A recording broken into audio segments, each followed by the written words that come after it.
Live back at the Suga Shack. We're ready to do it. Today, my guest will be Mr. Chic Street Man. I got my lunch lady hat on today. This is in love to all the lunch ladies. How many people remember the lunch lady? Let's talk about where you went to high school. That's what I want. That's the question of the day. Where did you go to high school? And was your lunchtime the cool time, or when was your funnest? What was your funnest memories? Let's talk about high school today. We're gonna take it to old school.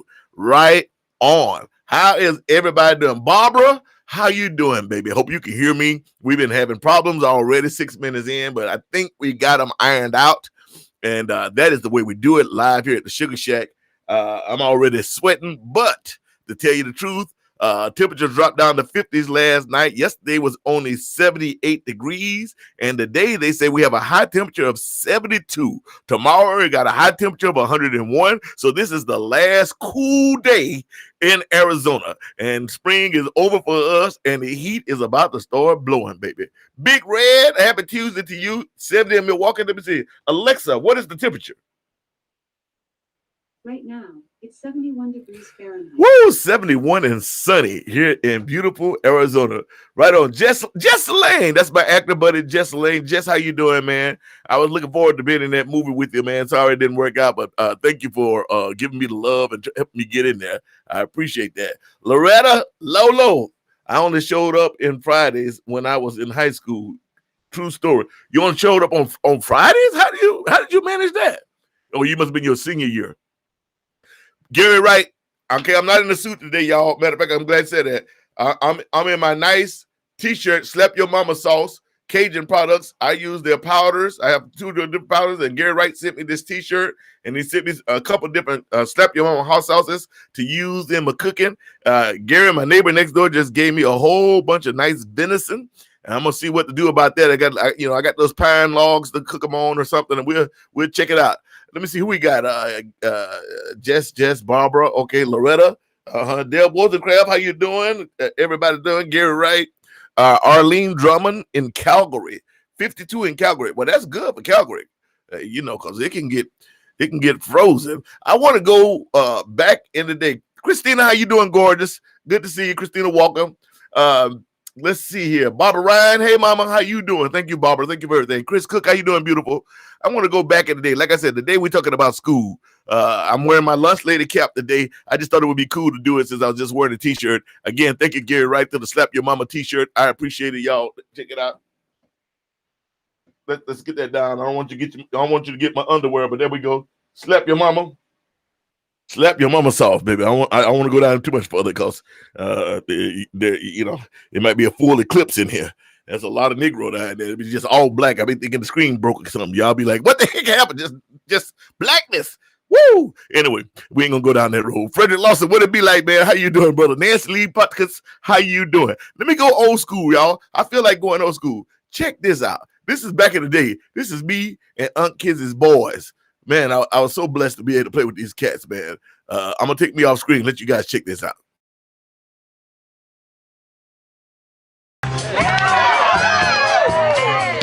He said, son, me and your mama does a little something like this here. And you bend over and grab hold.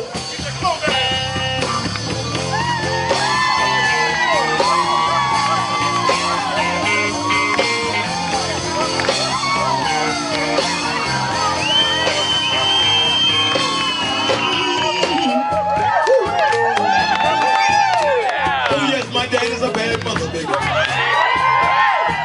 You don't have 15 kids and get a bad man, you understand? I said, Daddy, I wasn't paying attention. Some chickens running up on the house and I didn't see what was going on. He leaned over one time, put his hand over my little sister and said, come on now.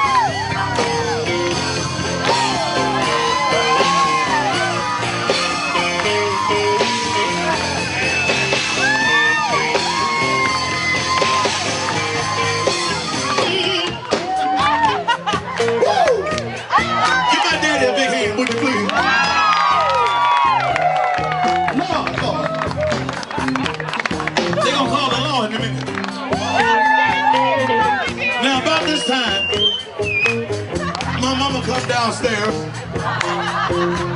She got a house coat on and her house shoes. seemed like, if I remember right, she was singing one of them old Negro spirituals. Jesus on the main line. Tell him what you want, call him. Now, I was a little boy, but it looked like to me, I ain't seen my mama smile like that since my daddy came home with that 67 Cadillac, can you understand? Matter of fact, looked like she had sweated a perm out too, I know. My daddy said, woman, listen. He said, your love soothes my pain.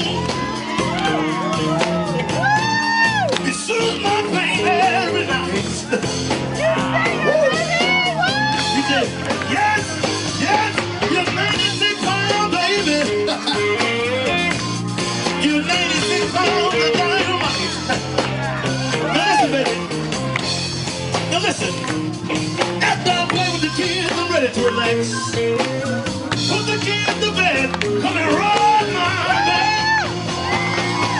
Come on, brother. Run my back, baby. Run my back.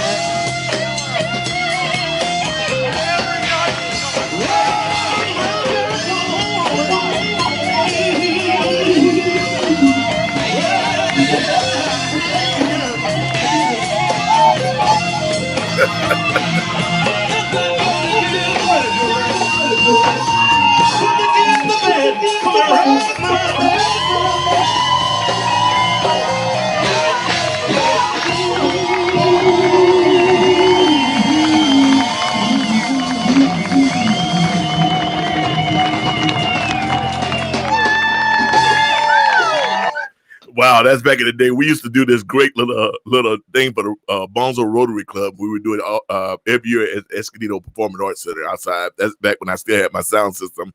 That guy danced with me. That's Antonio Bastos Muñoz, a conga player. We had a conga player in the band, congas and timbales and all that stuff. Leo Dumbecki on the keyboards, Mr. Dwayne Hawthorne on the drums, Jimmy King on lead guitar, and Big Joe Schiavone playing the bass. And of course, Mr. Tony Williams was my sound man. And we used to just have fun. You gotta remember, I got with that band, and within 6 months, we played the Idlewild Jazz Fest. Within 6 months, we recorded our first album, and all of a sudden, we were touring like 100, 200 days a year. Within a year of that, we went down and took second place at our first IBC International Blues Challenge. We came back to California. We all lived in Temecula area, Temecula and Fallbrook. We went to L.A. It was a thing being put on by Interscope Records. It was Interscope, Atlantic, and a couple other big record companies, and they used to do a thing called the Lamb Jam, Los Angeles Music something network jam, and we went in there with all these young R&B bands and soul bands, and we were a blues band, and we won, and we got our first distribution deal right there on the spot from RBC Records. Big shout out to RBC Records. That's so long ago, and that band, Big Jimmy King, Dwayne Hathorne, Big Joe Schiavone, Leo Dumbecki, later Michael Mack, Mo Antonio. That was a great band. If you guys ever got a chance to see that band, I don't brag often, but that was a great band, and I had so much fun playing the tour with those guys. I got my lunch lady hat on today, baby. We talking to everybody. The question of the day is, y'all remember the lunch lady, and what was your favorite time in school? And some of y'all just dirty. I don't even want to talk about it. People talking about slipping out to the portal rooms or being in the back of the. I know y'all from that era where y'all was in the bathroom smoking cigarettes. You can't imagine doing that now. These kids have no idea. Our kids, they have zero freedom. You remember we used to be able to leave campus at lunchtime. If you was a junior or senior in with the school I went to, you could actually leave campus. You could leave campus and go home. It was like being in college. You can't imagine that now. I don't remember anybody ever shooting up no school. That never happened. There was some respect. Even the crazies showed respect for school. They didn't go in there and shoot up the school. School was pretty cool. I mean, everybody have their problems in school. You're trying to learn who you are and where you fit in society. Back then, I was 100 and no pounds. You need to put rocks in my pocket if the wind got above 5 miles an hour. That's hard to believe, but it's true. But anyway, lunch lady, I want to talk about it, baby. Let's see. Eric Sesman says sneaking off school grounds to smoke weed was was my favorite part. Oh, good Lord. Get right. Big hustle. You both need to get back to work. Have a great show. Thank you, Gary. I appreciate that, Mr. Wright. Chef, how you doing? Appreciate that. Let's see. There was I used to skip school on the back of a motorbike. See what I'm talking about? See, y'all, all y'all, especially you guys that were going to school, and I'm not going to date nobody, but those of you guys that were still going to school, high school, in the 60s and 70s and the early 80s, we actually had a good time. I mean, school was kind of fun. We thought it was horrible because that's just the way we were. And as you got a little older, you just remember how fun school was, and you wish you'd enjoyed it more. But some of y'all actually did enjoy it. Some of y'all, I was going back and forth. I had moved from Dallas, moved to Tyler. I was a new kid on the block. I was poor. I'm sorry for those of y'all that don't understand. Old Negro, I was poor. And you know how it is in school, bullied a little bit, but mashed potato and ground beef gravy. What is that, Gary? Right, Chef? I don't know what that is. Mashed potatoes and ground beef gravy. Chick, I see you back there. Just hang out, be cool. I'll get you up in a minute. So we talking about it. I got my lunch lady hat on today. We talking about the lunch lady. We talking about the question of the day is, what was your funnest part of school, high school? We talking about high school, not college. We're not talking about elementary, not talking about junior. We talking about high school. And I know some of y'all got some dirty stories. I want to hear it. I don't know what's going on because I know y'all did everything. It ain't like the kids today. They can't do nothing. Like I said, I remember at lunchtime being a junior, senior, we used to leave the campus and go off and do your thing and then come back. These kids today, they it's like they go to prison. I know they call it high school, but it's almost like they going into a prison. And we got it. We're like, well, it's to protect them.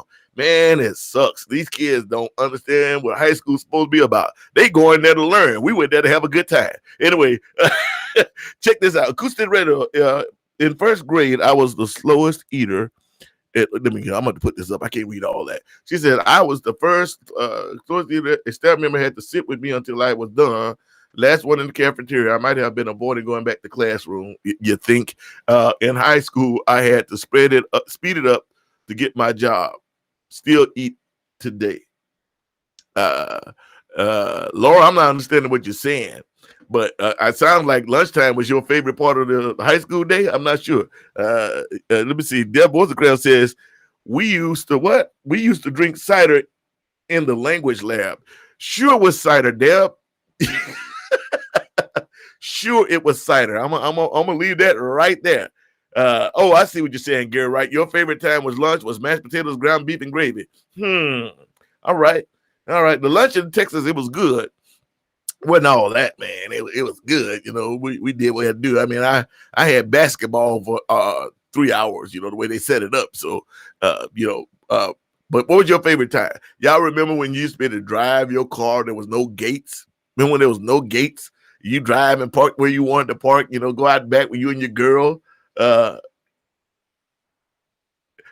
a minute. What Loretta saying? Let's see. Loretta said, because my husband is your audio magician, I can't give away too much. I would say, though, my partner in crime was the daughter of actor Rory Calhoun. We did a lot ditching back and smoking the football field in those days in Palm Springs. Yes, yeah. There you go, Lo. Give me the dirt, because I know it was. Because everybody used to be, remember when the football fields were real grass and they always had woods on the back end of the football field. I swear to God, every school, whether it was in the desert, whether it was on the East Coast, whether down south, you would have the football field and the track field. You get out there, and on the other side of the football field, it always used to be some woods. Everybody be down in the woods doing all kind of stuff. You hoping it's just smoking. Yeah. Bill Brackett, tamale pie, you talking to Chef. And smoking with the security guard. Now, there we go. See, even the security guards were cool. Y'all had security guards in California? I'm from Texas, baby. We didn't have no stinking security guards. But check this out. Let me go old school one more time. Let me pull up another one from back in the day. This one, not too long ago. This is from the back when we were still able to tour. This is, let me see. I'm trying to remember which one this is. No, I don't want to play that one yet. You know what I'm going to do? I'm going to bring this one right here. I'm playing some old stuff for me because I'm just feeling nostalgic today. It's one of them days. This is me and the Blues Giants. That's Albert Castillo, Nick Schneblin this time, Willie J. Campbell, originally from the Fabulous Thunderbirds, the Managed Boys, all that on bass. Jimmy Bott. Hey, Jimmy Bott, if you out there, man, congratulations on your magazine cover I saw the other day. You deserve it, brother.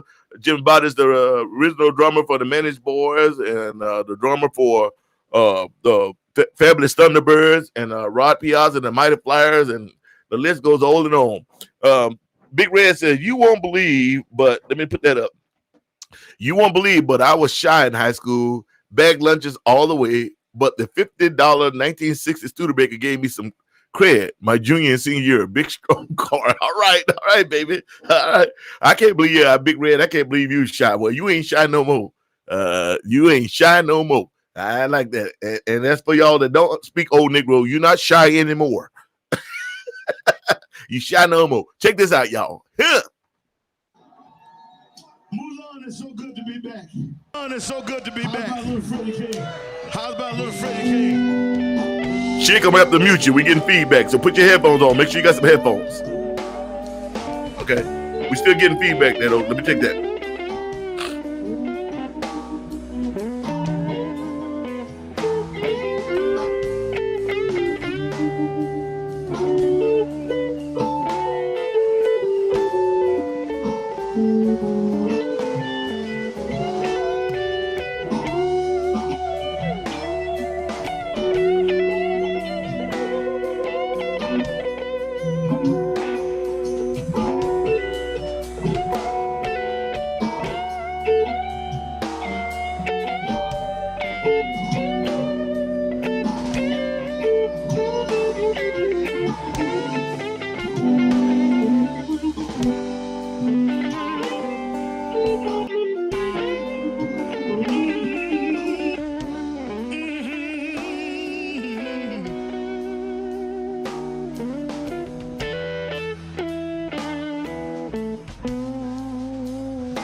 On shining,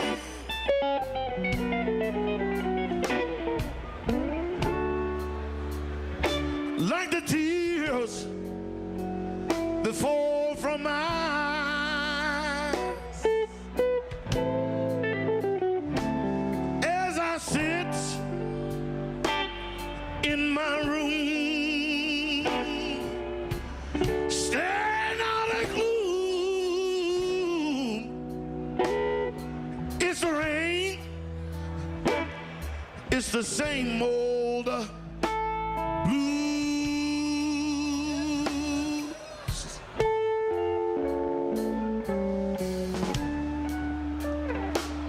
I can't help but thinking, Mulan, when the sun used to shine on my back door. Now the sun has turned to rain, and all my left is in the pain. It's the rain, child. It's the same old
is all we see now.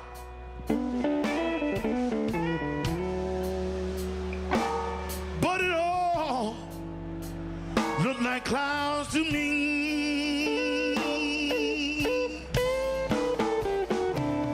As I sit in my room, staring out at gloom,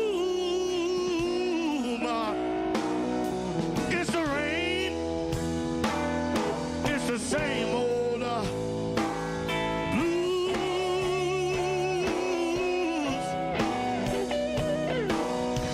It's the rain, child, it's the same old blues.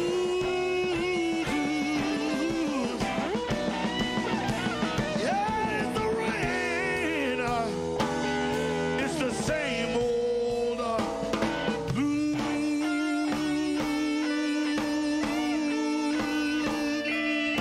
Yeah, yeah, yeah, yeah.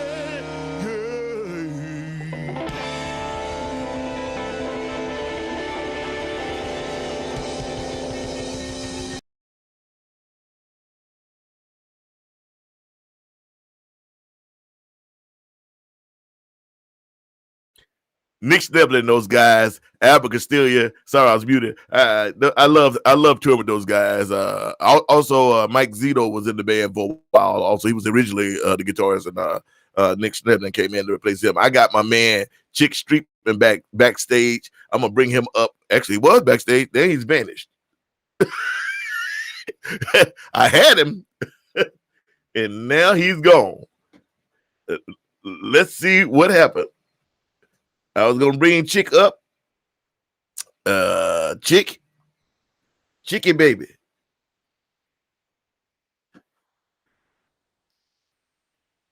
That baby. Well, anyway, while he's trying to do whatever it is he's doing, because he hung up again, I want to play one for my friend Chick. The thing about Chick, and I met Chick when I did my very first off-Broadway play. Ain't Nothing But the Blues, and I was very blessed. I know there's a few people that have done it, but I was blessed to do it with the original Tony Award winning and Tony Award nominated cast from Broadway. No pressure. I had never acted before in my life, other than lying to my mama every once in a while, trying to get out of something, because I hate them switches. There you go, Chick. I'd never acted in my life, but Chick, Sip, Eloise, Jennifer, everybody, they just treated me like gold. So my very first play was right there in Portland, Oregon, at the Armory Theater, downtown Portland, standing ovations every night. And here I am with all these world-class actors and whatnot. And Chick has been in more plays than I can shake a stick at. And if you ever want to see something really cool, you used to see when we were playing the Randall Myler penned Low Down Dirty Blues. It's a small, intimate show with me, Chick, and a few others, Felicia Fields, and it's basically sort of like Ma Rainey, except for Felicia plays Big Mama, and we're at a juke joint after hours. It's a place where all the musicians got together after all their shows and go in and tell stories. That's what the play is based around. So if you get a chance to see the Low Down Dirty Blues, come out and see that. We had a great run down in Milwaukee and all that. But let me shut up, because we were already 31 minutes into this thing, and it goes fast. You see what I'm saying, Chick? It goes fast, man. It goes fast. All right, before I bring you up, Chick, let me do this. Here's my friend, y'all. Check him out. I think you're gonna dig it. This is Mr. Chic Street.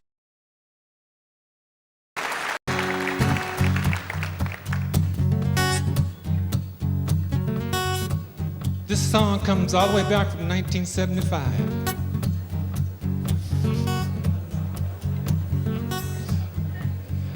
I did my very first record album in Paris, France, in 1975.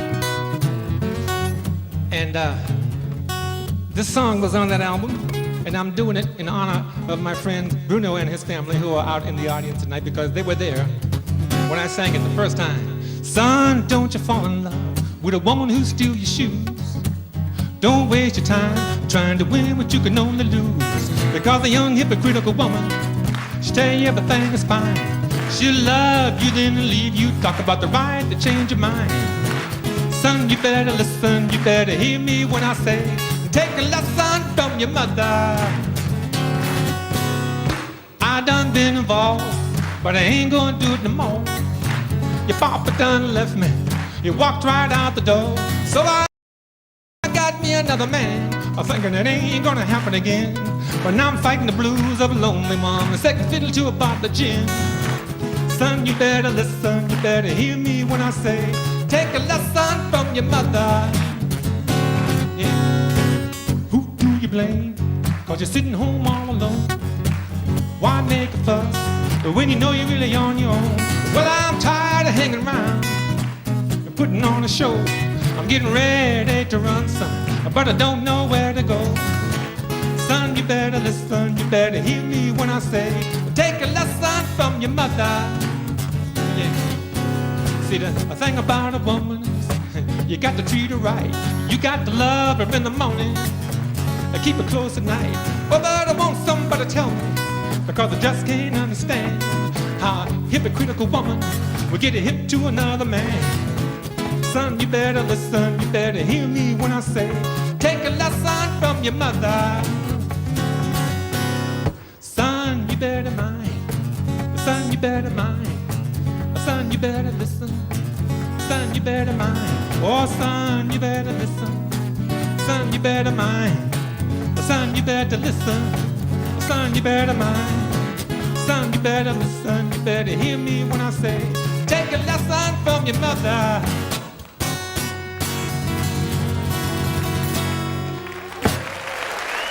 Thank you very much. Thank you, Vern. Thank you very much. Thank you. You got a lot of music tonight. Thank you.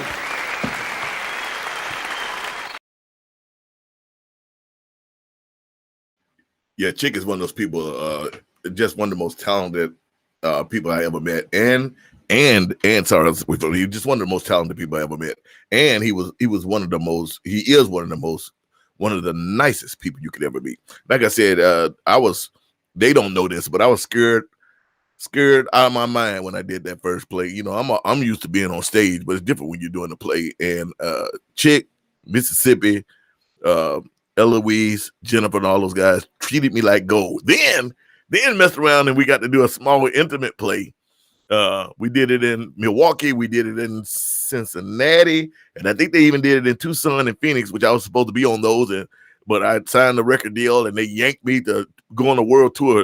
That was that crazy tour for 4 months. But without further ado, I'm going to shut up and I'm going to get him up here because he's back there waiting out of Seattle. Ladies and gentlemen, please welcome to the Suga Shack, my friend and one of the most talented people I know, Mr. Chic Street Man. That's awesome. I'm live now. Yeah, but you got some echo on or something. I don't have anything on. You're echoing like you're in a tunnel and you're waiting to go see the Lord. I can hear that. I don't know why that is.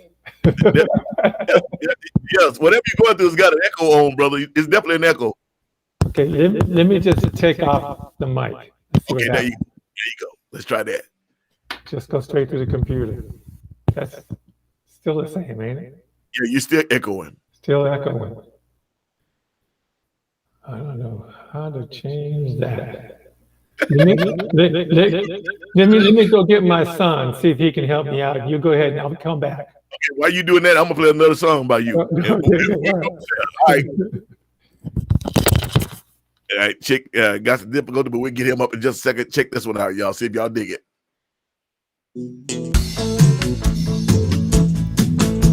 Oh, yeah. Say, Irene, good night. Good night, Irene, good night. Irene, good night. Good night, Irene, good night. Good night, Irene. Good night, Irene. Girl, I guess I'll see you in my dreams. Irene, good night. But sometimes Irene should go dancing. Good night, Irene, good night. And sometime Irene go downtown. Good night, Irene, good night. Sometime Irene shine. Oh, yes, it does. Wanna jump down into the river running round. Irene, good night. Irene, good night. Good night. Irene, good night. Irene,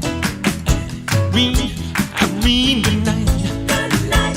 Irene, good night. And good night, Irene. Good night. Well, I guess I see you in my dreams. Irene, good night. Stop your rambling, Irene. Ooh, stop your gambling, girl. Good night. Irene, good night. Irene, stop staying out late at night. Good night. Irene, good night. But go home, be your wife with your family, and sit down by the fire so bright. Irene, good night. Irene, good night. Good night. Irene, good night. Irene, good night. Good night. Irene, good night. Good night, Irene. Hey guys, we get some crazy feedback from your side. Like a sigh, see you in my dreams. Oh yeah, say. Oh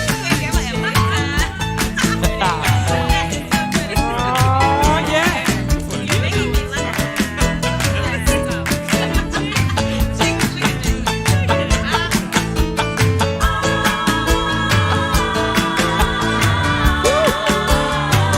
Oh yeah. Say. Irene, good night. Irene, good night. Good night. Irene, good night. Irene, good night. Good night. Irene, good night. Good night, Irene. Good night. Good night. No, Julie, you guys can't hear it. We're shielding y'all from that. It's on outside. See you in my dreams.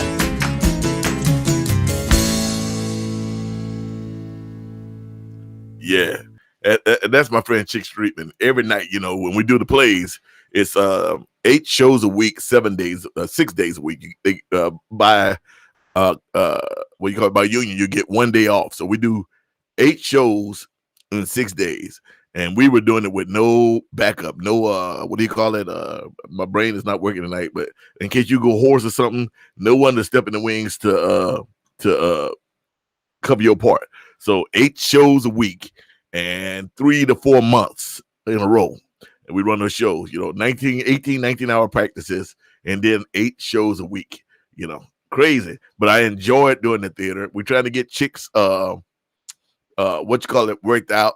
And while we're doing that, I got my lunch lady hat on today because I was thinking about the lunch lady and thinking about high school. Come on, give me your crazy, wild, or even your good stories of high school. Again, no elementary, nobody trying to slip out. No elementary, no junior high, no college. This is high school. And if your mama's still alive, I know you don't want to put it up there what you did, but I know you dirty mother. I mean, I know you good folks. Y'all got some stories. Bring them on. Wait a minute, Chick. Sound like I can hear you right now, Chick. Sound like it. Here we go. Let's bring you back up. Let's get you back up on here. Let's see what happens. There you go. You logged in twice, wasn't you? Oh man, it's crazy. I was with my son. He's really, tech savvy. You know how them young boys are. Yeah, I saw him back there working on you, brother. He had scalpel in hand. So. Hey, we want to say hello to Astrid Sager, all the way from Lucerne, Switzerland. Love that. Great festival there, the Lucerne Blues Festival. Great festival. I had the opportunity to sit down with Buckwheat Zydeco and Cyril Neville. And they gave me much love at that festival. That was really cool. As well, it was also the place where I met Oda Taylor and got to hang with him. So, Chick, before we start, I want to give a big shout out. She dead and gone now, but I would not be the blues man I am. As I said earlier in a text message to some people that I appreciate the road that she laid down so I could walk it. I didn't really have to use a machete or nothing. No weeds were up there because she laid it down. So we've given a big shout out of love and thank you to my ancestor, Miss Ma Rainey. And Ma Rainey, she did it first, the original queen of blues. I got to meet Denise LaSalle, the other queen of the blues. But Ma Rainey, and if you know Ma Rainey's story, that sister didn't take no mess. She had her own train. She booked her own shows. She made sure that the venues gave her a percentage, and all that without a formal education, but she knew what she was doing. Ma Rainey.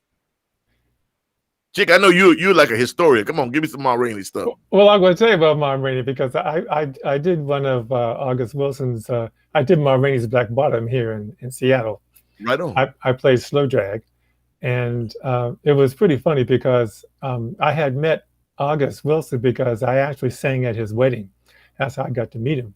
Oh, okay. And yeah, and so so when I did, I'm not an actor, you know. That's just not. I'm a musician. So but I get the call. Yeah, right. You're not an actor. Don't give me that crap. No, man. No, I got the call to do Ma Rainey's Black Bottom. They said because they had the bass player who was one of the original bass players for the Ink Spots, right? Oh, you know those guys are the guys that got me started. Jim Marino is from the Ink Spots is the one that pushed me over into the blues and told me I should go do this. Got you a kick. Well, it was interesting because he couldn't remember the lines. So, and he was an older fella at the time. So they said, we need to have somebody come in and take his spot. And so I said, well, I'm not an actor and I don't play the upright bass. We're getting a little bit of clicking from you. I don't know what it is. Okay, I don't know what that is either. It's probably like your cord hitting the microphone or doing something. But go ahead, go ahead. They said, but can you do it? I said, well, all right, I'll come on down and do it. And so I went down to the show, and I had no idea that I had a huge long monologue in the show. Oh. And so for the opening of the show, August Wilson was in the show with his wife and my wife and our kids and their kids and so forth. And I got through the opening really, really good, And then the next 2 or 3 shows, I got through the opening really good. And then the 4th show, when I got to my monologue, I went blank. Wow. 2,000 people sitting out there, and I just completely went blank. And after the show, I asked August, I said, August, how did I do? He said, you did all right. I talked to my brothers in the dressing room with me, and I said, man, y'all supposed to help me out when I get in a situation like that. They said, no, baby, you knew the words were out there, but they weren't showing up. You had that one all by yourself. they just left you on the island, huh? They left me out there, boy. Wow. And then Bill Brackett was saying Chick opened for Kev Moe at the backstage in Seattle many years ago. Well, Bill Brackett, what you don't know is you calling Kev Moe that name in his first recording, the first time he got a record deal was all because of his name. And the first time he got a record deal was all because of this man that's on the stage right now. This is the man that named him, and this is the man that taught him how to play slide and get him a record deal. Come on, Chick, talk about it, man. Well, Kevin, I had composed the music for a show called Spunk. I was in the show, performed the show, and when we did the show in New York, they had a great fiddle blues player who was awesome, and he was my understudy, and he played some guitar. And the show ran for about 6 months, and so a couple of days I was not feeling well, so he had to come on and he had to play guitar, and the show kind of lost a little bit of its power during those couple of shows. So when the show came out to the Mark Taper Forum in Los Angeles, they were looking for an understudy who could really play guitar. So Kevin, or Kev Moe, came in to audition. And I said, man, George C. Wolfe, who was the director, I said, man, you got to hire this cat because he can play. He'll learn what I'm doing. So we hired Kevin at that time to be my understudy, if you can imagine that. And so he and I became good buddies. Everybody starts somewhere, Chick. Everybody starts somewhere. Everybody starts somewhere, right? Right. But he and I became good buddies. And so I said to him at one point, I said, Kevin, do you know Taj Mahal? He said, well, I know Taj. He said, but I've not met him, but I certainly know his music. I said, well, Taj is a friend of mine. Next time he's in town, I will call you up and let's go down and I will hook you guys up. He said, yeah, that'd be cool. So a couple of months later, Taj came to town. He was in the studio recording in LA. He said, hey, Street Man, hey, Street Man's a sweet man. Come on down.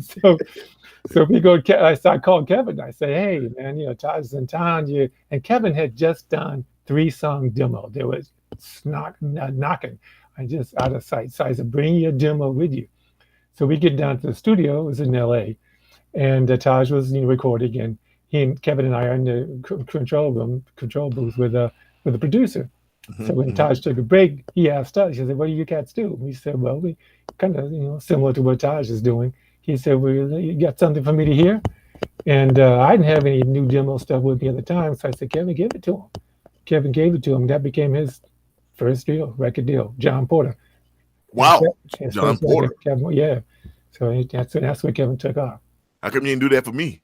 How come I did it for myself? No, the thing is the blues world, sometimes they get stuck with the people that they see, and one of the whole things to be doing the show is I always want to introduce them to people that they don't know, who are actually the glue, the foundation, the cement that holds all this crap together, and they need to know about people like you. Not only that, but you're like one of the most, again, I'm not trying to blow your head, and you know how I feel about you. You're one of the most talented people I've ever met in my life. Oh my God. Man, We would sometimes, it was hard for me. We do plays, and when you get out and start playing something like Black Snake Moan, not Black Snake Moan, what is it? Crawling King Snake. Crawling King Snake or something like that.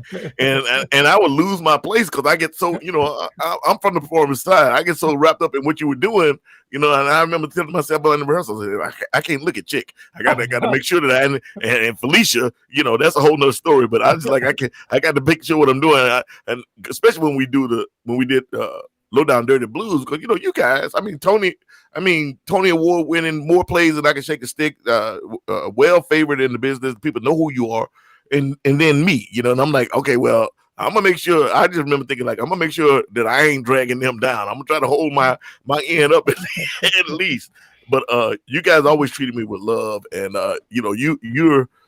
you played so much. I know that you lived in France for a while, and it's sad because you one of those cats. They know Taj, they know Cab, but I have been in my heart and soul. I have always said that the blues world is sad that they don't know you and Mississippi. They know Sip, the other Sip, but they don't know the original Sip, Mississippi, who was in his 80s, who's like one of the most unbelievable, I think he's in his 80s, but one of the most unbelievable singers, dancers, bluesmen I ever known in my life. And I know that he had big deals back in the 60s and 70s, but it's sad that most people don't know who you guys are. But it's my mission that before this is over with, like right now, there's blues people listen to you all over the world. They're going to know who you are. And hopefully they'll go find your stuff and pull it up. I appreciate that. I really do. Mississippi Charles Bevel. Yeah. He and I were kind of a duo for a number of years when I was living in Los Angeles, and I learned a lot from Mississippi. He has this gift of gab. He can talk about anything. He's kind of like you, Sugar.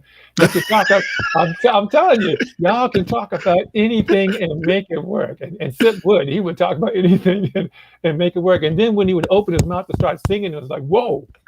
Yeah. He had it all. I didn't know what to think. When I came to Portland to the Army Theater when Randall and those guys and Dan Wheatman, Dan had found me. I think I told the story about how I met Dan up at the Bohemian Club for their slide guitar thing. They had slide guitars from Hawaiian music I met him, and I met Roy Rogers and all those cats. And later, that's how I wind up getting into the plays. But Chick, man, you played all over the world. I know you're living in Seattle now, you and your family. And I hate to even ask this, but I got to ask some of these weird questions. So, like when did you start? We're not talking about the acting there. We talking about your singing and playing. You're one of the most unbelievable acoustic guitar players. Which if you got into this, I hate to even say that because it's kind of beneath you. But if you got into this blues world now, you would take people by storm because there's not anybody that's as authentic as you and play the way you can play and sing. Yeah, well, I swear, I appreciate you, man. And it's like I learned what I know from my mother. My mother was a gospel blues singer from Augusta, Georgia. I was born in Georgia. We left to Georgia when I was 2 months old. Okay. And my mother, when she was 15 years old, Fats Waller came down through Georgia with his group, his band, Whoa. and my mother sang for him, and With, blew him away. for Fats Waller. That's Waller, blew him Wow. away. Okay. And the second time he came through, she sang for him again, and he asked my grandmother if my mother could go on the road with him. My mother turned him down. She said because she knew she'd have been the only girl at 15 or 16 maybe on the road with all these older men. She's now You know, the same kind of thing happened to with my mother and Shirley Caesar back in the day. Yeah. mhm. Yeah. My mother said, no, I'm not going to do that. So they moved up to Boston, and I got my first guitar when I was 7 years old. I had no interest in playing it. I was just happy to have something that belonged to me. I didn't have to share with my two brothers and sister, right? No, I can dig it. So the guitar would lay up against the wall when I go to bed at night, and I just marvel at it. I said, man, I love this guitar. And then one day somebody broke into our house, busted up the whole house, put their foot right through my guitar. And I said to my mother, I said, Mama, that just don't make no sense. I mean, why would somebody do that? And she said, so sometimes things don't make no sense. They call that nonsense. And out of nonsense, you make sense. And then she went out and she bought me a new guitar.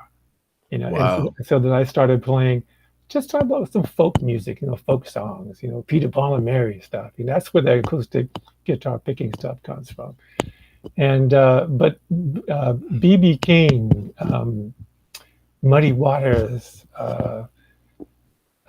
Robert Johnson, these were people that my folks used to listen to a lot. And that was the music that was in my blood, in my bones, So you were talking about what kind of how I got moved into doing what I do musically. It was that influence. It was the two that I really got after when I wound up in the Air Force later was Sonny Terry and Brownie McGhee. I've known you all these years. I didn't know you were in the service, man. Yeah, you did. Yeah, I knew you were Marine, but I was in the Air Force. Yeah, I did. I told you. Did you? Okay, all right. I don't remember that. Yeah. Okay, Brownie McGhee, Sonny Terry. Brownie McGhee and Sonny Terry, and I get into the harmonica stuff, listening to Sonny. And That's another thing, people y'all don't know. The man plays a mean harmonica also. I mean, Chick does it all, dog. I try. I do the best. I just do the best I can. Yeah, right. I hate people that are super talented. They're like, yeah, I be trying. Yeah, right. That song "Hypocritical Woman" that you played earlier was actually on my very first recording, which I did in France in 1973. Right on.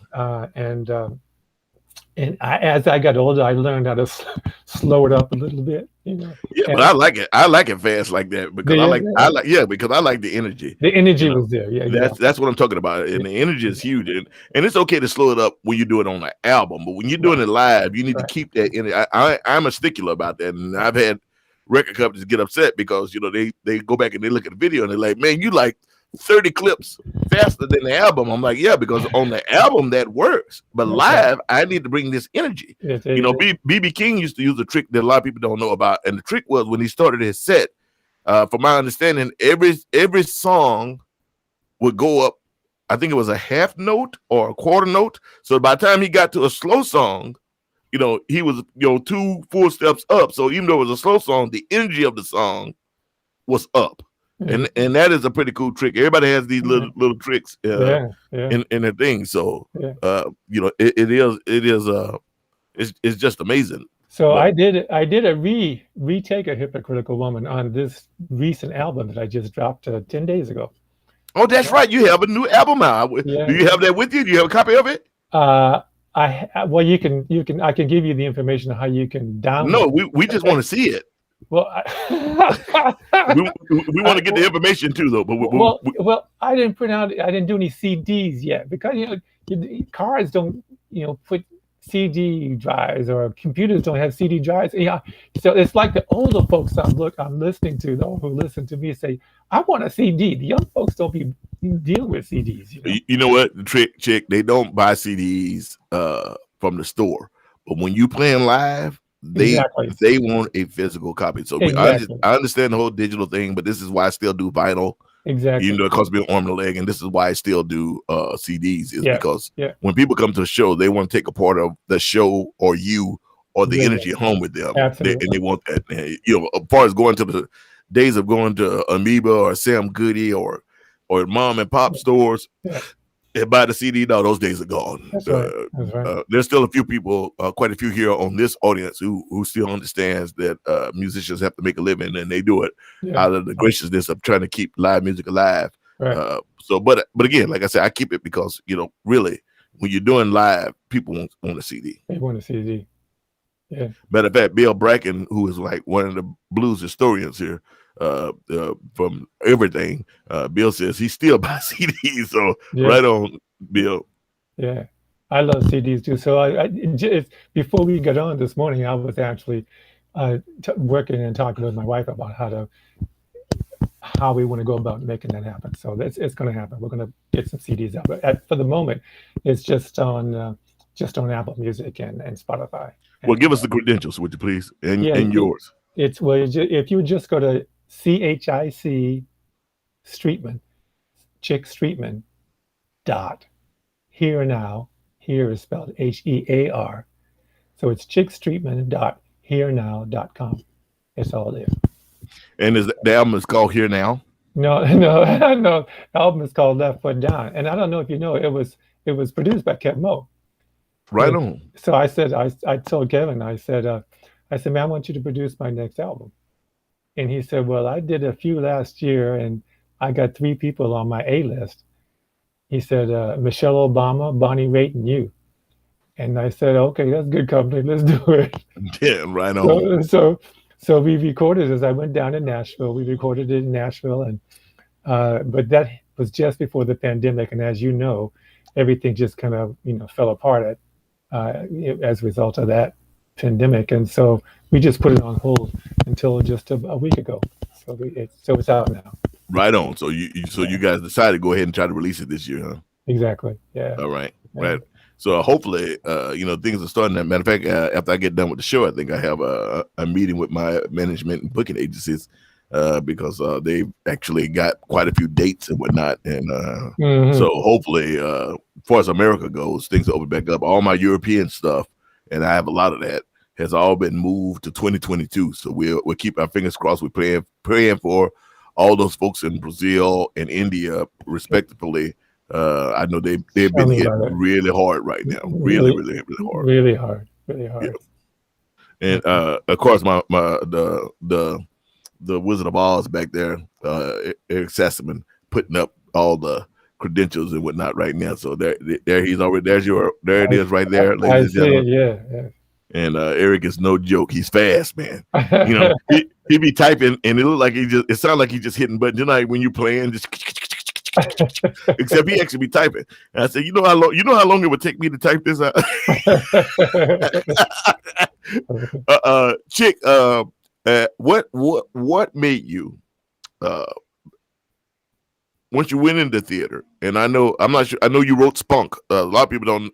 Spunk was really highly acclaimed. It did very, very well. You wrote the story. You wrote the music. What inspired you to do that? Well, I didn't write the story. The story was written by Zora Neale Hurston. Actually, there were 3 stories that she had written that George C. Wolfe decided he would put those 3 stories together and call the show Spunk. And because he felt like in each of those stories, the characters, the people, they needed spunk to survive. So they called it Spunk. And so when they started workshopping in the show, it was in Los Angeles, I was called in to audition for it, and I did. And it was really special for me because George C. Wolfe is incredible. He has the ability to interpret stuff and to explain it to you in ways that, I mean, you just don't get from ordinary people, And I said to him, well, George, what do you want me to do? He said, well, this is during the rehearsal in the workshop. He said, I just listen to the story. He said, and when you feel like there's a place where it needs some music, throw some out, And if it works, then we'll keep it. If it doesn't, we'll come up with something else.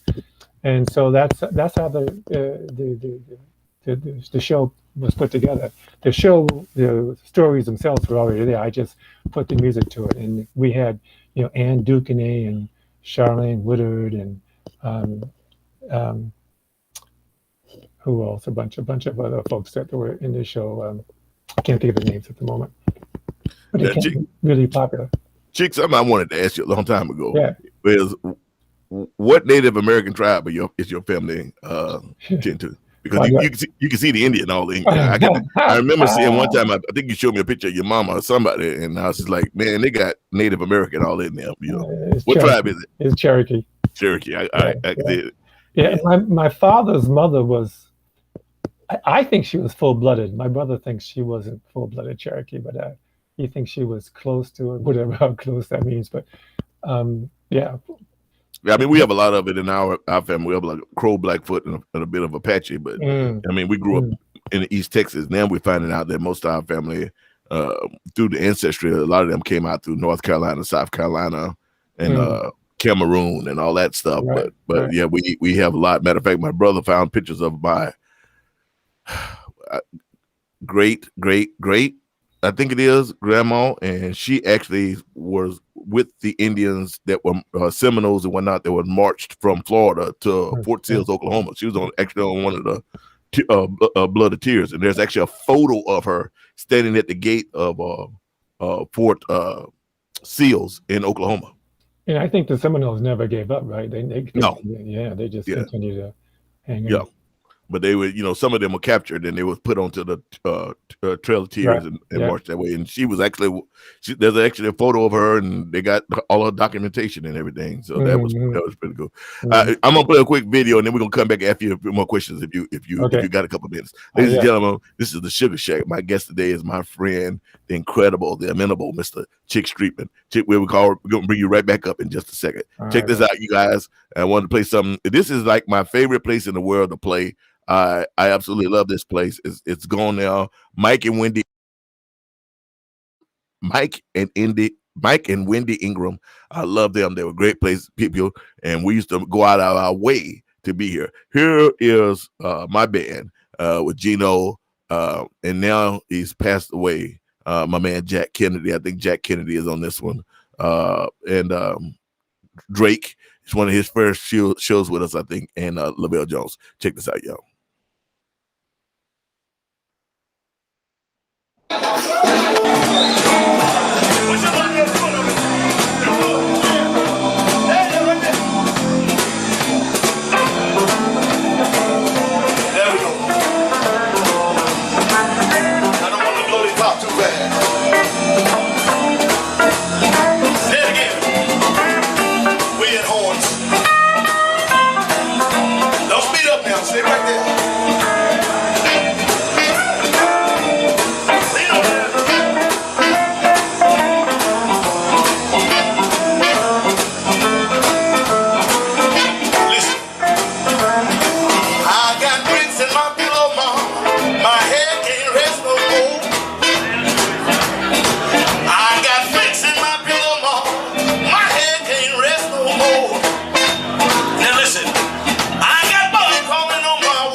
Hey Eric, it's the type of headphones. It's the type of headphones he uses, yeah.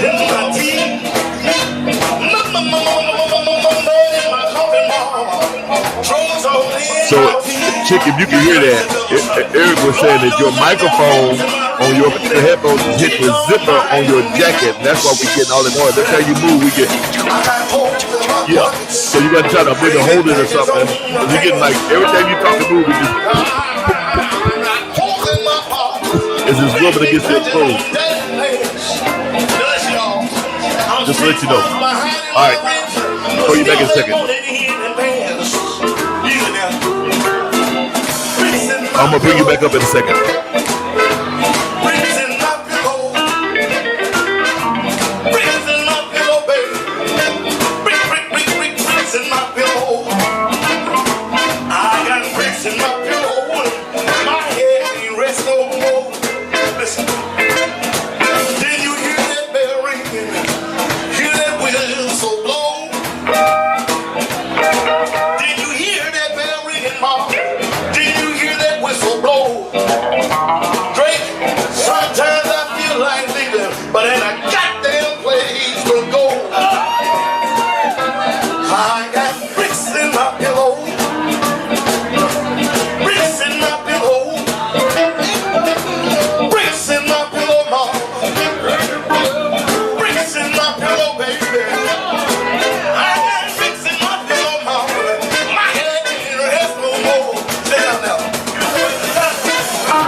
Stretch it out tonight. Stretch it out.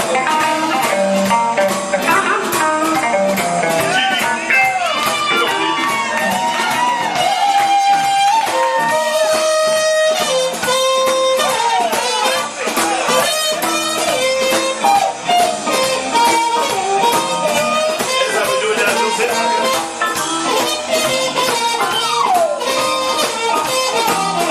Let me get something. Let me get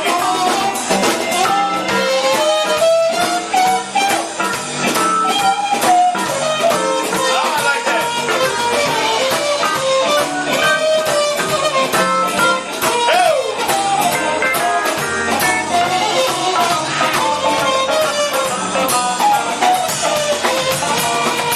Well, I feel like drinking, and again I feel like lying down. Sometimes I feel like drinking, y'all, then I feel like lying down. Sometimes I feel like drinking, but ain't no whiskey around. Bricks in my pillow, bricks in my pillow, bricks in my pillow. I got bricks in my pillow, bricks in my pillow, black snakes laying around my pillow.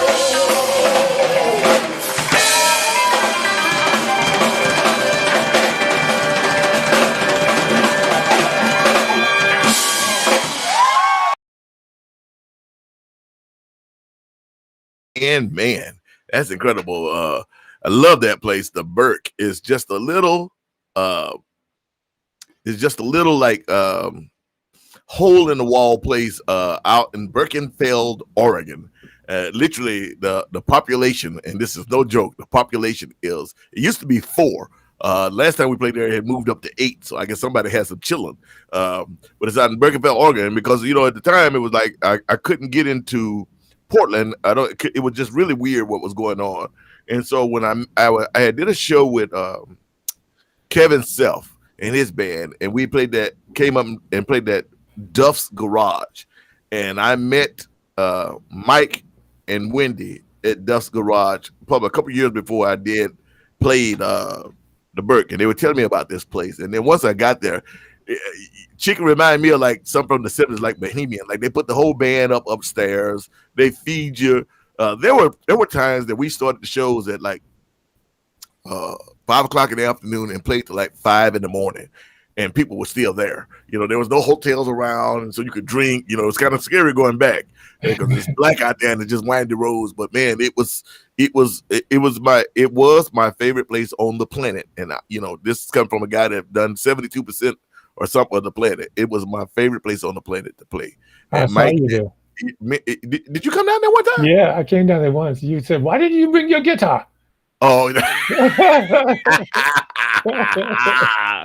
yeah, I loved it, man. It always, and I'm gonna ask you. I'm leading up to ask you a question. That place always refilled my energy. My wife gave me this book a long time ago, and I've said it before. It's a little thin paperback book, and the title is long, but the title is prophetic. It says, "The people around you, do they fill your bucket, or do they empty your bucket?" And the Burke is one of those places that I always feel. The Burke and the people that came out to see us, because a lot of them drove from Portland, like you. They drove from Seattle. They drove long ways because we wasn't stopping in Seattle in those days. We weren't stopping in Portland. And literally, we hit the Burke, and then we'd be in Canada or Germany or Lithuania somewhere.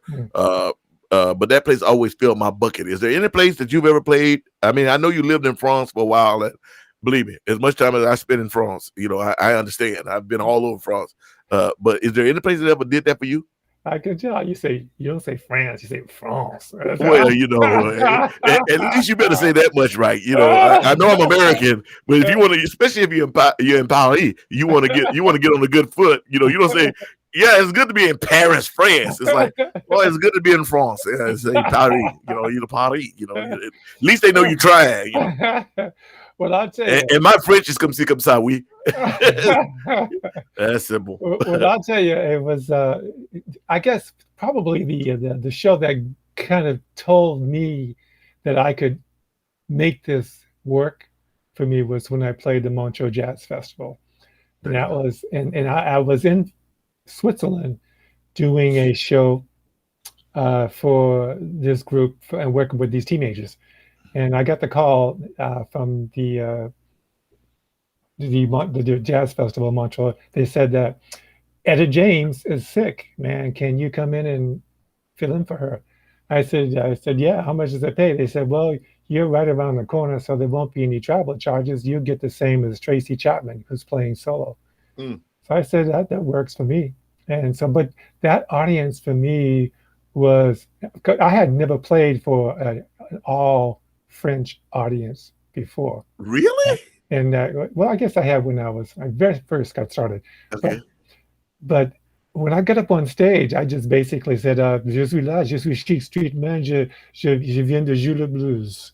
Oh, oui, c'est bon. I always say, bonsoir, monsieur, madame, d'être venu, ça va? Oui, c'est bon.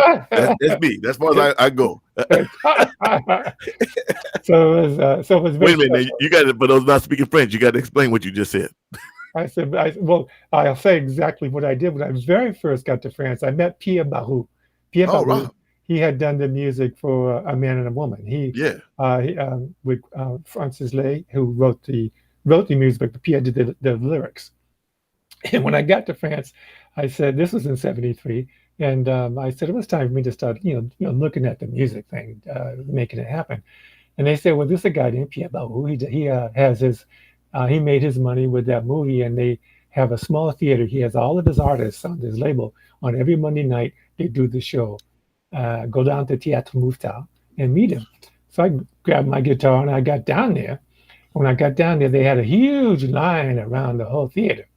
And so I walked up to the front of the line to the guy had taken the door, and I said, I'm here to see Pierre Barou. He said, oh, just come on in. So I go in, and there was nobody in the theater except Pierre and the people up on stage setting up the sound. So I walked up to him. He had his feet up on the back, and he was sitting in the audience with his feet up on the back of the chair. I walked up to him and I said, bonjour, je suis Chic Street Man, je viens des États-Unis, et je joue du blues. Yeah. And he said, I speak English. Yeah, I know. I hate when they do that. I hate when they do that. You giving your best accent, you giving your best, and they make you feel like crap. Yeah, I speak English. No. I had one guy tell me one time, Monsieur, please don't speak my language. We speak English. I'm like, I want to say some really bad words to him, but go ahead. Yeah. Well, so he said, well, check out your guitar. He said, play something for me. I said, oh, okay. I mean, how often do you get that sort of thing to happen? So I put out my guitar and I started playing. And as I started playing, they opened the doors and the audience started filing in. And so I stopped. He said, no. Continue. Just keep playing. I want you to keep playing as the audience files in. And he had one of the guys up on stage, sound people it was before they had these cordless mics. He had a mic with a long cord. He brought it up to my guitar and he put it up against the sound hole on my guitar. And I played some sort of boogie tune, and the whole time the audience filed in, I just played this tune. And when they sat down, he said, okay, now I want you to go up on stage and open the show with us, 2 or 3 songs. I said, what? What? Talking about being put on the spot. And that was actually my first time for playing for a foreign audience. So I got up and I didn't know what I was going to play. And I got up on stage and put the mic to my guitar, my voice, and I started letting my fingers start working. And they just wound up into a big Bill Brunsey thing, and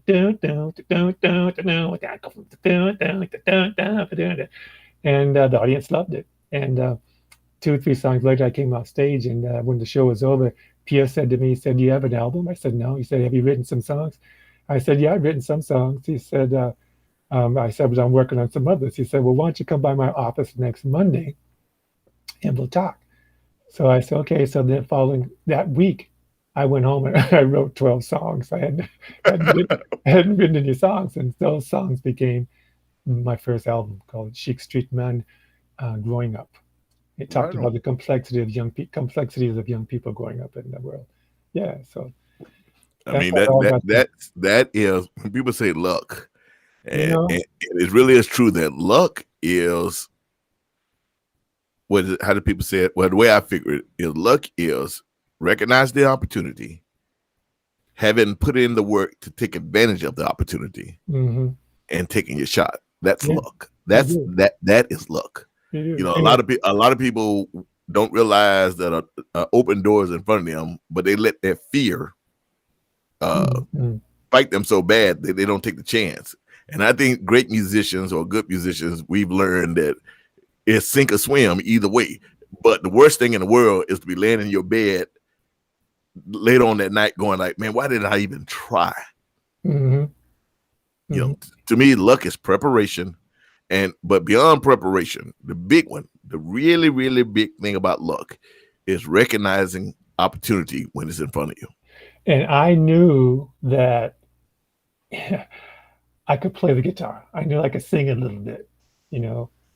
But I also knew that if they didn't like me, that audience didn't like me, they'd never have to see me again. I wouldn't have to see them again either. So I just put it out there. So had you decided that you were going to live in, I'm sorry, I'm looking at you on the big screen, but had you decided that you was going to live in France or Paris at that particular time, or were you still just there visiting at that time? That was first, I was there for 3 months during that time. And I was with a lady friend, and she and I were kind of splitting up. So I came back home with her and tried to salvage that relationship. That didn't work. So a year later, I went back to France and re-recorded the album, lived in France for a whole year. That's when my French kind of got more locked in, Mine is horrible. As much time as I spent in France over the last 20 years, I'm in the beginning of my career, the first 4 or 5 years, I had a French band out of Bordeaux that backed me up, the Flying Sausage Gumbo Special. My friend Fabio Escada, his wife Crystal, and his daughter Clem. I lived at their house, and my French got really good because I was around nothing but French. I was the only American, the only black guy. But in fact, most places I go around the world, I'm the only black guy. But except for them with my band, at least I got Lavelle. So it's 2 of us at least. But my French, you learn to pick up small things. You learn you learn the serviette, crière, pouchette, couteau, there and there. You learn to pick things up. Où sont les toilettes? Pardon-moi, monsieur. Où sont les toilettes, s'il vous plaît? You learn how to pick up, things that, but just like when I learned Japanese, when you don't use it, man, it goes away fast. That's right. And the worst thing for me sometimes now is sitting there in France somewhere and understanding what someone is telling me. Yeah. And not going to do it, but I'm mad because I got to search for the words to because I know it's in there. But you get rusty quick. You obviously must still use yours quite a bit. I don't, because I'm not over there that much, but every once in a while I do use it. And the thing about it is that there's a lot of colloquialisms, a lot, they use and they speak them fast. Really fast. Yeah. And depending on what part of France you're in, because when you're in the South, it's not so much. There is in the French will kill me for this, but it's true. When you're in the south of France, there's a lot of Spanish in there a little bit. Spaniard, because a lot of people during the war and not from Spain came up. Like my friend Fabio, he's in Bordeaux, but his name is Fabio Esquerra, which is Spanish. Yeah, right. And he'll tell you the story, how his family came up during the war and so forth and so on. But Sugar, I'm going to have to step out because I was just about to let you go. I said I didn't mean to hold you this long. We already hour and 22 minutes into the show. I got another Zoom coming up. Yeah, okay. Right on. And I got to do that too. Ladies and gentlemen, my guest today, the inimitable Mr. Chic Street Man. Chic, thank you for taking time, brother. I appreciate you. Thank you very much. And I'm going to ask, before you go, Eric, could you put up his email one more time? And then we're going to let you get out of here, Chic, so you can get your other, thank you for taking the time too. Absolutely. Here we go, ladies and gentlemen. There it is. That's how you can pick up Chic. He's got a new album out, and the album, Chic, it's Left Foot Down. Right on. Right on. Thank you, brother. Love you, man. All right. Thanks, Sugar. Thanks, everything. We'll talk to you next time. I'll talk to you soon. Be safe. You and your family. All right. You too. All right. Peace. Okay. All right. That was my guest, Chic Street. Hope you guys enjoyed the show. Thank you guys for saying that to Chic. I appreciate that. I really do appreciate that. That's really, really cool. As always, I want to give a big shout out to Stephanie Gonzalez at Apropos Management, to Jesse Rossoff at the Mint Booking Agency. Big shout out to Bunny Burkert and Tristan DeVito over at Magicians Media. Big shout out to the man behind the scenes, behind the curtain. As always, he's always trying to hide. Y'all know I love him. He is the man. Put your hands together for he is Eric Sassman, ladies and gentlemen, the man, the myth, the legend, aka the Wizard of Oz. Hey, Eric, thank you for everything, bro. Really, Oh, you're welcome. really, You're really welcome. appreciate it. All right, y'all. We had a good time. Hope you guys dug the show today. The question of the day was we wanted to know about some of those things you did in high school, not junior high, not middle school, not elementary, not Yeah, college. we want the dirt. We want the dirt. We want the dirt. A few people put up some dirt. Most of y'all act like you're scared. Don't be scared. Don't be scared. The good, the bad, the ugly. Barbara Ryan and everybody. I want to say congratulations again to the winners of the contest. I think we had Barbara Ryan, we had Christina Beer, we had Johnny Main, and the other name is escaping me because I'm old and my mind is like a steel sieve. But they already got their presents. We'll do another contest. And again, with the Suga Shack, I'm trying to keep it going as long as I can, y'all. There may be some times when I'll be doing this from the road, but we're gonna make it do what it do. And remember, the best way to watch us is YouTube. I'm gonna have to say that. I think YouTube is the best, but for all y'all that are watching us on Facebook, we'll continue to do that. But if you go to my website at www.sugarrayrayford.com, there's a link there for the YouTube. Probably about 20-30 minutes after the show is up, the link will be up there. You guys can go check it. For those of you that love it. Big Red, big shout out to Big Red, big out there in Milwaukee. Big shout out to Frederick Lawson over there in San Diego, where I lived for almost 30 years. Northern San Diego County. We had a good time today. A chick was good, and I like bringing people Amazing. like that most people in the business don't even know the impact that these people had. Not only that, the dude can play and sing his butt off. I've spent a lot of time with Chick on stage, and I'm trying to tell you, I also already had Felicia Fields way back when we didn't have the good setup like we have now. I need to go back and get her up here again. 4-time Tony nominated and award winner, Miss Felicia Fields.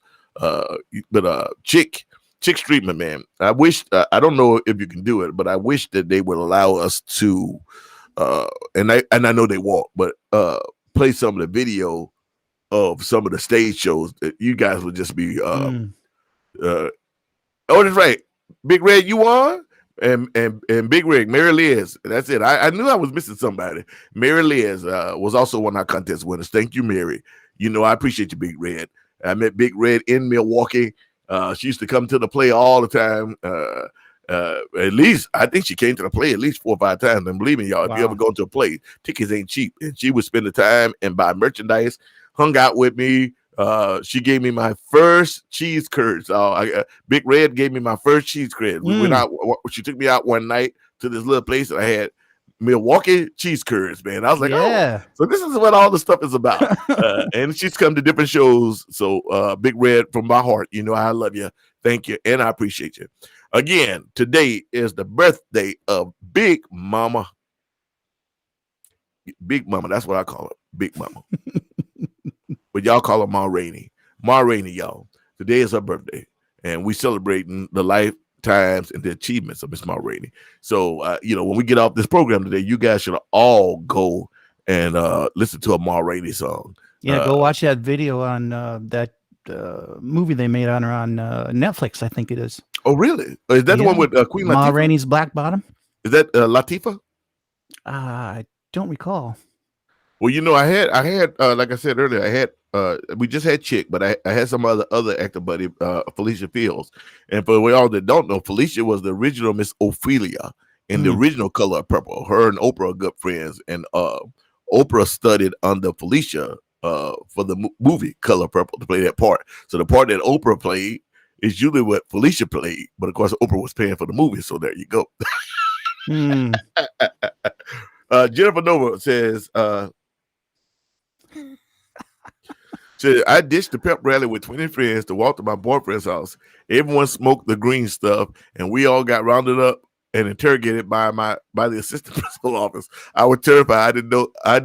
Don't think anyone got arrested. There's a bit more. You know what's so funny about that, Jennifer? It was the same people that were rounding people up for smoking weed. You know that they were smoking weed too. Yeah. That's the What were that's they the doing thing. with that weed that they confiscated? Where did that go? It definitely didn't go in the lost and found box. I Yeah. can tell you that much. I can tell you that much. You know, Uh-huh. I'm still young. I'm only 35, so I don't know what all you people talking about. But I saw some things when I was growing up. You know, Texas is a little different, but it was crazy. Katrina Yes, on Selby says Netflix. Thank you. Viola Davis was nominated for her excellent portrayal of Ma Rainey. Oh, it was Viola Davis. Okay. Yeah, it's on Netflix. Give it a watch. It's really good. I was still kind of young in the 70s. I was around, but I was still kind of young. And the 70s were wild. That's why I say, we love our children and all of our grandchildren, but they have no idea how much fun. We had so much freedom back then. We had freedom. And it was safe. I mean, the parents That's would the thing. kick you out of the house and they wouldn't see you for a week and it was okay. My grandma had a rule. First of all, she was going to say, don't slam my screen door a couple times, and she'd give you that rule like you either in or you out. The next time that door slam, you either staying in or you staying out. And that was a big deal. But we would, my God, think about it. We used to ride our bikes. We'd be on dirt trails out in the woods, going to the lake and ride our bike across town, and didn't even wear shoes in the summertime. And you never heard. I always wondered, was it because we didn't have the communication? But you never heard about kids. Once in a blue moon, you heard about somebody that got molested or kidnapped. I mean, I remember what happened down there. I think that was Georgia when they was having the mass murders way back. Was that late 70s, early 80s, killing the black kids. But I mean, man, everybody knew you. Everybody in the town knew you or knew your folks, and we would go everywhere. Ride your bike to the mall or walk to the mall. Literally, people make jokes about it, but it was true. As long as you was home before the street light come on, you didn't want them to come find you. But it was different back then. Bill Brackett, what did Bill say? He said, "I don't know how many trees that I fell out of." Yeah. And you never broke. You never broke anything.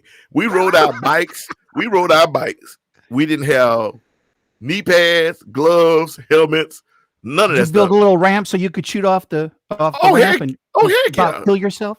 And that's actually you had modified your bike with your banana seat. Because we didn't have them BMX. We had banana seats, and with the big handlebars that came up. The kids today, I look at my grandkids, they were riding, they got on more protective gear than I had in the whoa. So it's like, the kids today, they fall down off their bike, riding on the street, and they break an arm. We used to jump off the house for God's sakes. Yep. I mean, and I know some things are different. Like, we didn't want to go in the house, so we used to drink water from the water hose on side the house. I mean, everybody did that. You'd be out in the yard playing red light, green light, hide and go see us. I mean, it was really, one of my favorite times, Eric. I don't know if you guys ever did this. Dirt clod wars. Oh. Bill, I'm from East Texas, man. I'm from Tyler. I'm only about 30, 40 minutes from Shreveport. Yeah, we used to play dirt clod wars, and it was great until you get one that got a rock in it. Somebody hit you. Yeah. Bill, now maybe we were the only ones who did this, and I still have a spot. We used to have BB gun wars. Oh my God. Yeah, we shoot with BB guns. We make bow and arrows, spears, Oh, we didn't do that. My uncle was an eye doctor, so what he saw a lot of. Yeah, a lot of eyes put out with the BBs. So, Eric, I never saw anybody. I never knew anybody. I know, but when you're the doctor and you see all the eyes get put out, you think that everybody's getting their eyes put out. So we got the warning from Uncle Frank. No. Yeah, it's all fun again if somebody loses an eye. Yeah. And he got them all. So did he? But we got a distorted view. One of my favorite things used to be we would find like an old refrigerator box or some old couch box. Oh my God! And find a big grassy hill. And, and it'd be 12 of us on that box, and we slide down that hill on that box. And you was good till you hit the cement, and then it stops, and everybody roll out. No one's hurt. Grab the box, run back up the hill, and do it again. Our kids used to bounce off things back in those days. I think it because you bounce off and you brush it off. You're right. You weren't babied, so I think kids were just tougher. Yeah. I think about that. We didn't have bug spray. We didn't have no off and all this stuff. We'd be out there playing mosquitoes, eating you alive. You had bites everywhere, but it didn't bother you. Or knee pads or helmets on your None, head? we had Never had wore a gloves. helmet. We didn't even have on shoes. A lot of times we didn't even have on shoes. So You just lose a little skin, it'll come back. it'll come back. You'll be all right. You didn't run in the house to get a band-aid because you knew if you go in the That's house, right. you got to stay. You know, That's right. I mean, my feet had gotten so tough. I used to be able to walk across sticker bugs, and they didn't even hurt. Mm-hmm. Yeah, Yeah, those in I don't Florida, know, yeah. y'all. Yeah, you know, the world. You know, we've had the helicopter parents, and we've had all The this. mosquito fogger. I don't. Oh, I remember that. Somebody. Oh, you talking about Bill the one with Bracken the, says he'd run and ride their bikes into the fog from Yes. the mosquito fogger. I remember that. I remember that too. You talking about the old ones, the metal ones, Bill? No, You- the airplanes would come down and they, blast all the fog for the mosquitoes. Oh, we didn't have that. Well, I yeah. actually had that job for summer. I was the vector control guy. So in Texas, what we did was it would be on the back of a truck. Oh, yeah, And yeah. I would that's drive it, down not the an rural. airplane. I would drive down the rural roads. I actually did that job. That was actually my job. I had Oh, my that job in God. 11th grade. My aunt, who was well off out in Garland, Texas, she got that job for me. It was like one of my first big jobs, and I won't tell you what it paid because this is way back then, but it paid well because you worked for the city. And I would actually only could work. Hazard pay. Well, no, they didn't get hazard pay, but you could only work. They had to pay you for 8 hours, but you could only work 3 hours because when it got so warm, you couldn't spray that stuff. And so I would be up early in the morning in the summer, and I'd drive down the rural roads spraying this stuff. Unbelievable. Yeah. Now they'd be arrested for let's getting see. you There toxic. was a rule too in the 60s and 70s. Mhm. Anybody's mama could tell you us to smarten Mm-hmm. up and act right. Well, so y'all white. I don't know about no smarten up act right.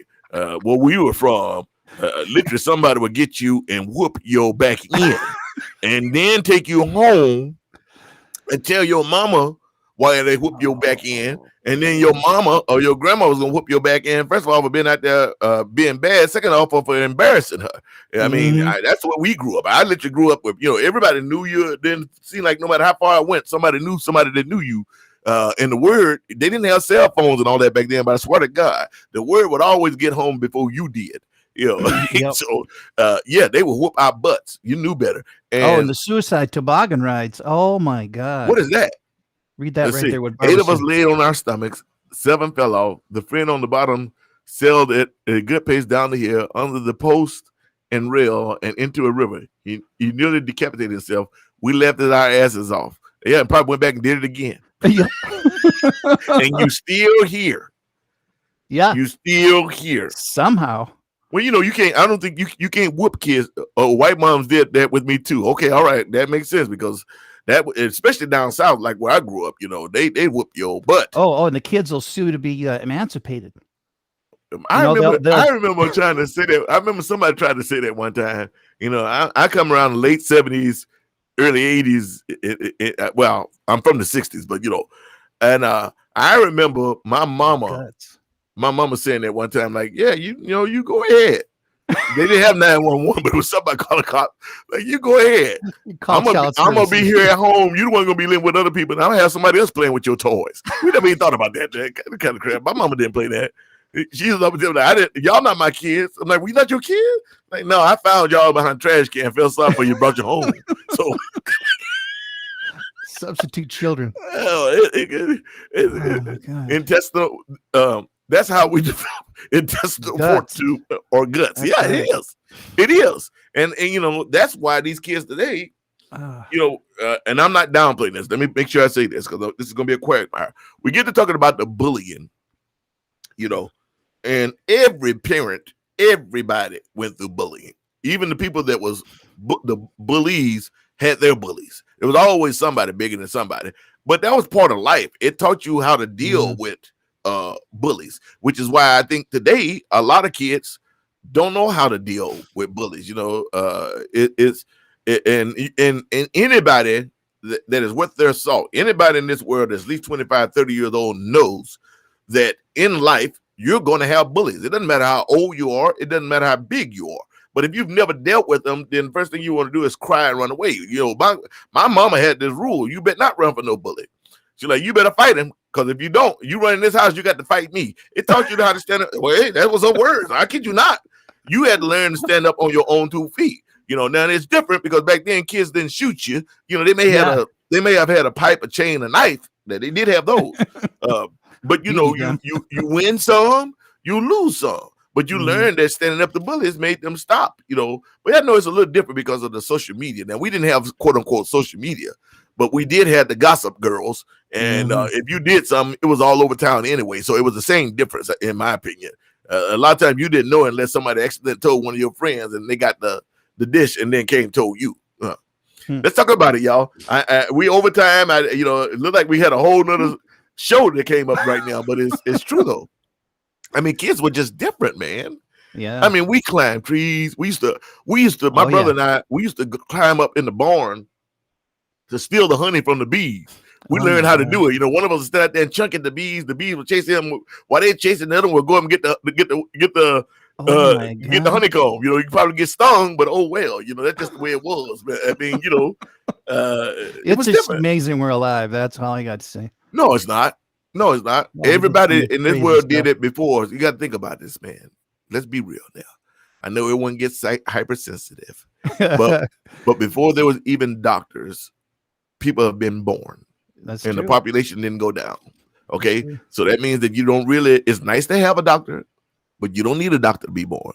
Before there was hospitals, people lived, worked, hunted. You know, there were no refrigerators. You had to go out and hunt your food, and the population has still grown. We've been, you know, the last 30 years, we've kind of did a lot of coddling. I mean, a lot of, you know, we always like, well, we ain't gonna be like our parents. You know, we're gonna do this for our kids and blah blah blah blah. Well, you turned out really, really good. So stop and think before you criticize what your parents did. Yeah, if you think about it, we all come from very long lines of survivors. Exactly. Or you wouldn't be here. Or you wouldn't be here. Somehow they all lived. Think about that. Somehow, miraculously, they all lived. Yep. That's people who even came on a covered wagon with a barrel of stale water from New York to Portland. So, you know, people are more resilient than they are allowed to believe, and kids are even more resilient than grown-ups. So, what's it? Please don't get that switch. Bill, you got it good. I used to have to go pick my own switch. Oh, my grandma used to make us pick our switch, and then because we were all boys, she plat all three switches together. Oh my God! Now my mama used to do this thing called old and new. Sometimes she wouldn't whoop you, you know, but then she'd get you, and you think it's gonna be a quick whipping, but then she'd get you for stuff that you did back before where she didn't have the energy to whoop you. Old and new. Yeah. And then sometimes you'd hurt yourself doing something that you wasn't supposed to be, and my mama would be like, "Well, there you whooping right there." You remember you do something wrong and get hurt, and they whoop you anyway. No, my strategy was just don't go home. I never got in trouble because I never got caught. Oh, really? Hey, Linda Perez, you just stayed away. That's pretty good. I grew up in the deep South, brother. I didn't have that strategy. Didn't know where I went. Some black person who you know, in my family is huge. So no matter where I went, within a 200-mile radius, somebody knew somebody who knew me. Oh man, you know, that's the thing about the South. You know, everybody family. You got a lot of cousins and distant cousins, and they used to all everybody know your black hiney. You ain't getting away. What was going on. You might get away from it from people at school, but somebody knew you. You know, they walk right up to you. Listen here, boy. Ain't you Billy Joyce's boy? Hey, and they say, "Con, don't con over." That's my grandma. Don't con over. Just live over the hill over here. Forget you know better. Get your and whip your butt home, and then you get home, and Big Mama be on the porch with a switch waiting for you because the word already got there. Word beat you home. No Instagram, but somehow she knew. No Instagram, no cell phones, no Facebook, no cell phone. Party lines. I think it was those party lines. Now that I think about it, all these years later. But yeah, they knew. Oh yeah, you get home, she be on the porch, not the porch, the porch. Be on the front porch waiting on you. I brought you in the world. I can take you out. Oh yeah, everybody had that one. My mama had one that was more sinister though, boy. My mama had one. Keep on here. Oh, my mama used to say, "Keep on here. I'll kill you and make another one just like you." My mama I said that to my own kids. I'm pretty sure I have. Really? My mama said I got 5 of you. I can if I lose one, I probably won't even notice. Damn. Yeah, boy. That was we had no phone growing up. Well, Jennifer, we had one phone. That was Big Mama's phone that sat by her easy chair in the living room, and nobody used that phone unless Big Mama permission. But I didn't give that phone number out, so you knew that if it rang, it had to be the school or somebody you did wrong. If they wasn't calling for her, you knew. You just knew. I mean, things was different. I mean, that was school back then. I mean, I think for most of us that are in our 50s and 60s, we had a good growing up, and it's sad that the kids today are not able to see that. They always want to be in the house. Okay, COVID now kind of made them realize that they want to be outside because it's taking something. But remember, when we grew up, most of us that listen to this program, when we grew up, punishment was staying in the house. That's right. You get grounded. You were grounded. That was punishment. Yeah. Now you ground the kid, make them stay in the house. It's like, okay, fine. So get out. That's punishment. Yeah, think about that. How that changed. We grew up. Yeah. You never wanted to come home because you was afraid they're gonna make you stay home or you get grounded, and you had to stay at home. Look at what Nancy said. What'd she say? Oh, you can put it up on the screen. Give me a second. I'm getting there. There's a few. There was a few. You're way behind. Yeah, I'm way behind. Nancy said, my mama said, wish in one hand and which one do you think would fill up first? So I heard never say I love your mama. Oh my God. Oh my God. Our parents were crazy. Yes, they were. Yeah, because as much as it's making me cry. Oh my God. Because it's as much as we talk about us, you got to think about what our parents went through. Or the things that they had when they were growing up. That's crazy, man. That's funny. How much we can survive and do without resilience, having things with blessing. Yes, it was. Big time. And I don't know about you, Katrina, but especially growing up poor black, and then that's not a franchise or anything, because there was just as many poor whites where I grew up. We didn't see very many Spanish people, considering that I was in Texas. You learned to make things. We didn't have PlayStations. Hell, you only had 3 channels on the TV. That's why we went outside. We played hopscotch. We played jacks. We played tetherball. We played on the merry-go-round, the monkey bars. We made up games like red light, green light, hide and go see, and we had fun. Which is also why I think children was thinner then, because you were actually outside and you were active. We played dodgeball, kickball. If you wanted to go down to the mall, you had to walk. Or you had to walk or something. Matter of fact, Tyler didn't even have a bus system. So really, it was a good walk to the mall. We walked to the mall with no problem. We didn't even be sweating. Heck, even in my breakdancing days, I used to walk around with the big radio on my shoulder and a big pile of cardboard under my arm. And we walked to the mall to go breakdancing to do all this stuff. God. Or you rode your bike. That was a big thing. Modifying your bike. You learn to use tools. That's right. Even in school, they push everybody to go to college, and I have no problem with that. But I'm gonna be honest right here, y'all, and then we're gonna get off of this thing because we done got way down the rabbit hole, but it's good. I think it needs to be said.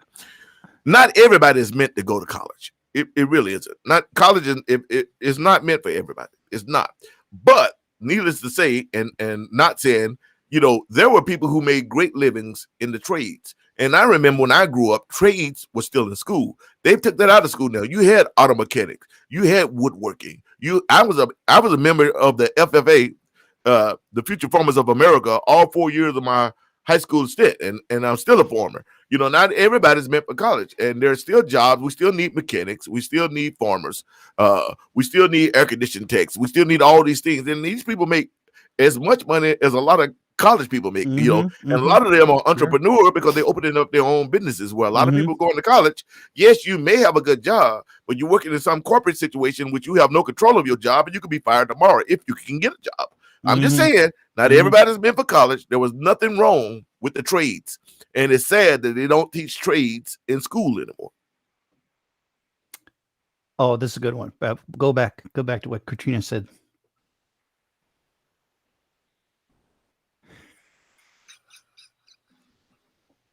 Oh yeah.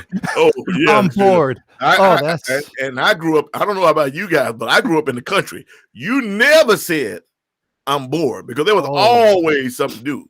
It you'd was, have a project. or they'd instantly. find something. Oh, you bored? Really? Okay, find something you do. We I know got that some yard work for you. that yard work or that barn ain't been painted in 30 years, or we didn't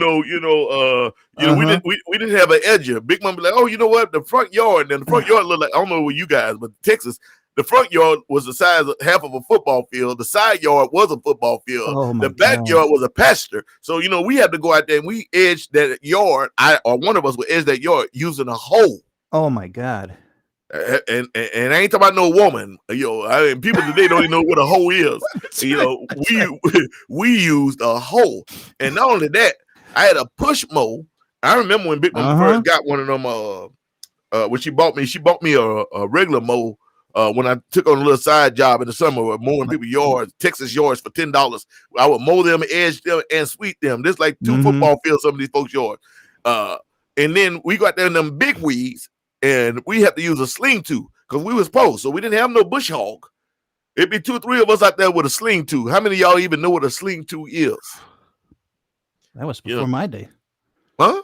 Well, let me tell you, that was during your day. It's just that things were different back then. My father owned a lawn maintenance business. So guess what I did every summer in the hot, sweaty, humid Florida sun? What's that? Worked in the yard business. My dad's yard business. I Somebody- did a lot of that. That was one of the best jobs I had. It was like one of the first jobs I had. I think it was the summer. Skinny and fit like you wouldn't believe. I have to show you some pictures.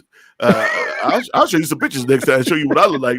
That's why when I go home, people be like, "Who did you swallow? Where's Corona?" They be like, they be looking at me. Even now, they be looking at me like, "I never thought you'd get that big." Oh my God. It's that COVID, I'm telling you. We're blaming the COVID fat. I could swallow a BB and look pregnant. It was bad, boy. I had to put a board on the toilet when I was so skinny. I'm like, go Oh my God. down the drain. No, we sling to a sickle. That's right. It sounds like a scythe. It looks a little different the American one, but yes, that's exactly what it was. And we used sling to. But as I was saying, my first job between 8th and 9th grade, I was just telling you, Big Mama bought me a lawnmower. I remember she went down to KGNY. Was it Woolworths? Gas powered lawnmower? Yeah. And I had a 1 gallon High can. tech. Well, yeah, that was high tech. I had a 1 gallon can, a rake, a hoe, Yeah. and a knife, and that lawnmower.